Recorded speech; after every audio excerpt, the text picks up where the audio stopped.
नमस्कार दोस्तों, स्वागत है आप सभी का हमारे YouTube चैनल में। दोस्तों, आज के वीडियो में हम आपको बताएंगे मांसाहार पुण्य है या पाप, इसके बारे में आपको पूरी जानकारी देंगे। तो चलिए दोस्तों जानते हैं। दोस्तों, वीडियो में आगे बढ़ने से पहले आप हमारे चैनल को सब्सक्राइब करें, लाइक करें और बेल आइकन को प्रेस करें, जिससे कि हमारे द्वारा बनाई गई महत्वपूर्ण वीडियो की जानकारी आपको सबसे पहले और आसानी से मिल सके। तो चलिए दोस्तों जानते हैं, मांसाहार पाप है या पुण्य। आज हम आपको इस संदर्भ में एक कथा सुनाने जा रहे हैं। यह बात उन दिनों की है जब भगवान श्री कृष्ण अपने बालपन में थे। एक बार जब श्री कृष्ण एक पेड़ के नीचे बैठे बांसुरी बजा रहे थे, उसी समय एक हिरण दौड़ता चला आया और उनके पीछे आकर छिप गया। वो हिरण बहुत ही घबराया हुआ था। भगवान श्री कृष्ण ने उसके सिर पर हाथ फेरते हुए कहा, क्या हुआ, तुम क्यों छुप रहे हो? उसका पीछा करते हुए एक शिकारी भी वहां आ पहुंचा और बोला, यह मेरा शिकार है, इसे मुझे दे दो, इस पर मेरा अधिकार है। तब भगवान श्री कृष्ण बोले, हर जीवित व्यक्ति पर उसका खुद का अधिकार होता है, ना कि किसी का। तब वह शिकारी क्रोध में बोला, यह मेरा शिकार है और मैं इसे पका कर खाऊंगा। तब भगवान श्री कृष्ण बोले, किसी भी जीव को मारकर खाना पाप की श्रेणी में आता है। क्या तुम पाप के भागी बनना चाहते हो? मांसाहार पुण्य या पाप, क्या तुम धर्म को नहीं जानते हो? तब वह शिकारी बोला, मैं तुम्हारे जितना शिक्षित तो नहीं कि यह जानूं कि मांसाहार पुण्य है या पाप, पर मैं यह जानता हूं कि किसी जीव को मारकर खाना, इससे कोई हर्ज नहीं। मांसाहार से तो एक तो वह जीव को जीव बंधन से मुक्त कर रहा है, फिर क्यों मांसाहार से मना किया जाता है? मांसाहारी होने को क्यों नहीं कहा जाता? वैसे भी मैं इसको मारकर नीच योनि से मुक्ति दिलाकर पुण्य का ही काम कर रहा हूँ, फिर इस पर पाबंदी क्यों? इसे तो प्रोत्साहित करना चाहिए। जहाँ तक मैंने सुना है, जीव हत्या तो शास्त्रों में भी बताया गया है। राजा लोग शिकार किया करते थे। ऐसे तमाम तर्क देते हुए भी कृष्ण से पूछा कि फिर क्यों ये मांसाहार गलत है और पाप की श्रेणी में क्यों आता है? आप ही बताएं, मांसाहार पुण्य है या पाप? भगवान श्री कृष्ण समझ गए कि इसकी बुद्धि मांस खाने के कारण तामसिक हो गई है और उसने सोचने और समझने की बुद्धि भी खो दी है।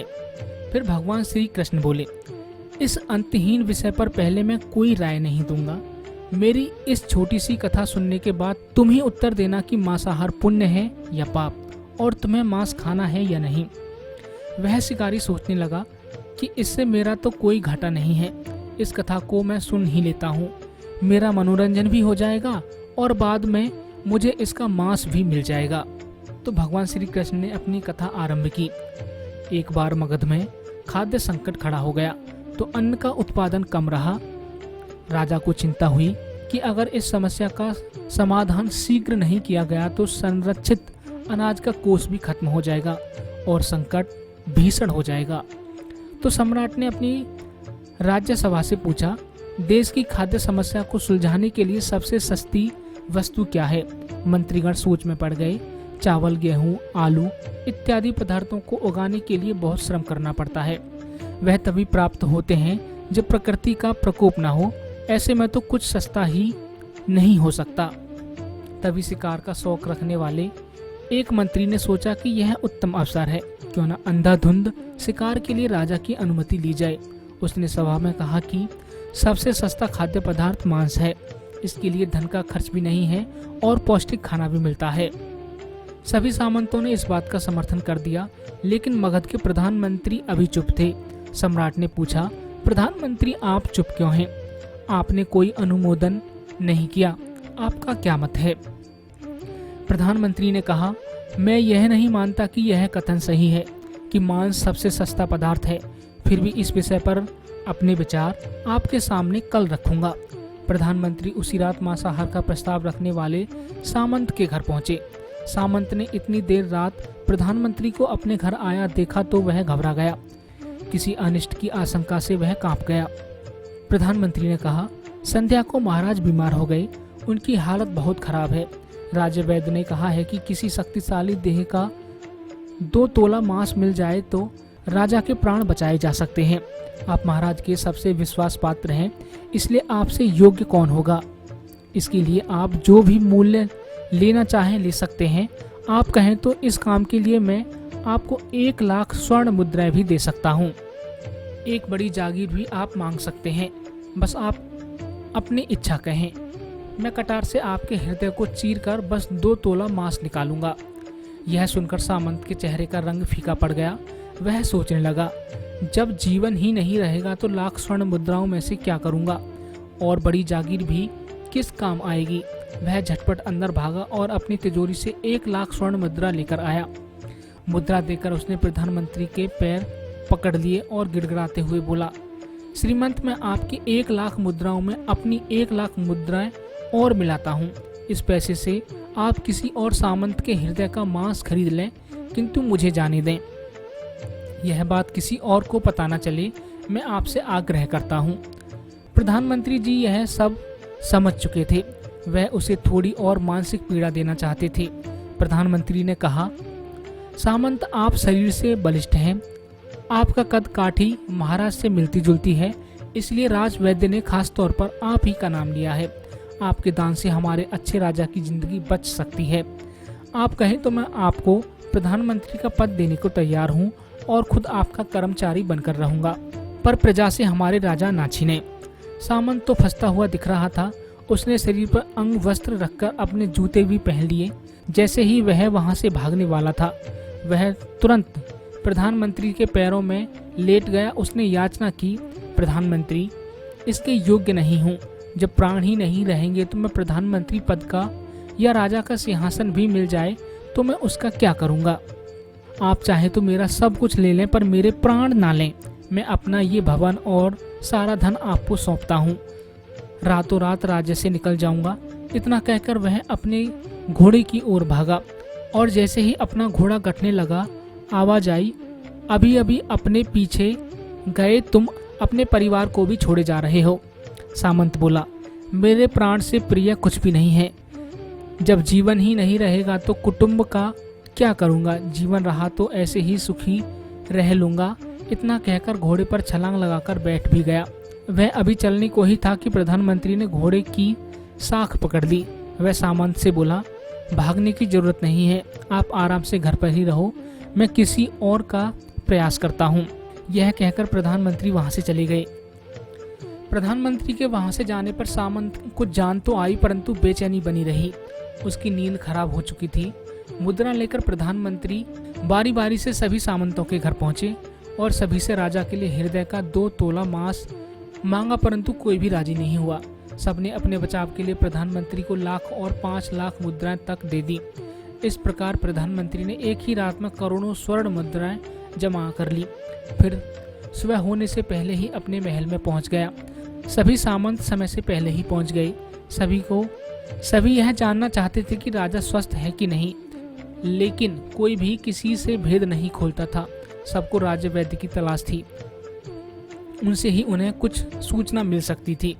प्रधानमंत्री ने सैनिकों को आज्ञा दे रखी थी कि जब तक महाराज राजसभा में न आए, किसी भी सामंत को भी महल से बाहर जाने की आज्ञा नहीं है।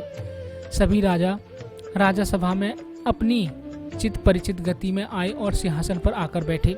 सभी सामंतों ने देखा, कहीं से भी राजा उन्हें अस्वस्थ नहीं लगे। उन्हें तो कुछ भी हुआ ही नहीं था। प्रधानमंत्री ने उनसे झूठ बोला।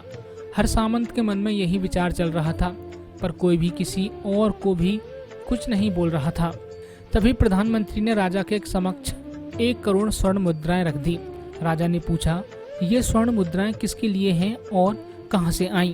प्रधानमंत्री ने कहा, 2 तोले मांस के लिए इतनी धनराशि जुटाई है, पर मांस न मिला। अपनी जान बचाने के लिए सामंतों ने यह मुद्राएं दी हैं। अब आप यह विचार कीजिए, मांस कितना सस्ता है। राजा को बात समझ आ गई।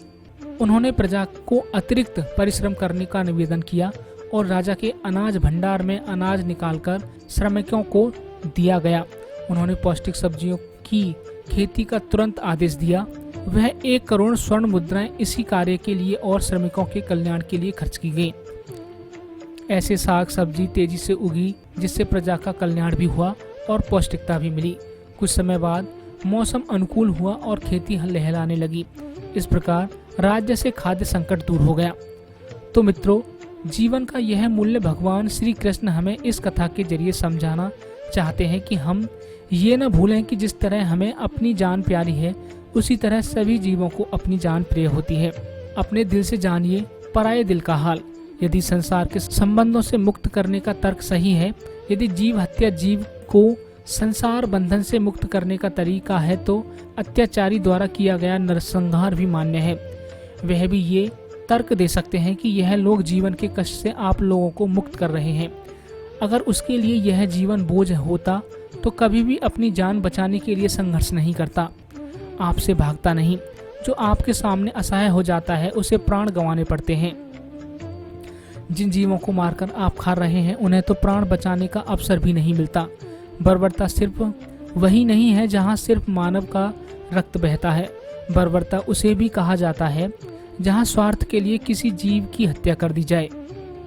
हम अंत समय में भी जिंदगी भर के पापों के लिए जिंदगी भर सुकर्म करने की कोशिश करते हैं, परंतु हम यह भूल जाते हैं कि जब वह जीव हमारे लिए काटा गया और हमारे लिए तड़पा, उसका श्राप हमें इस जीवन में ही नहीं बल्कि अगले जीवन तक नहीं छोड़ता।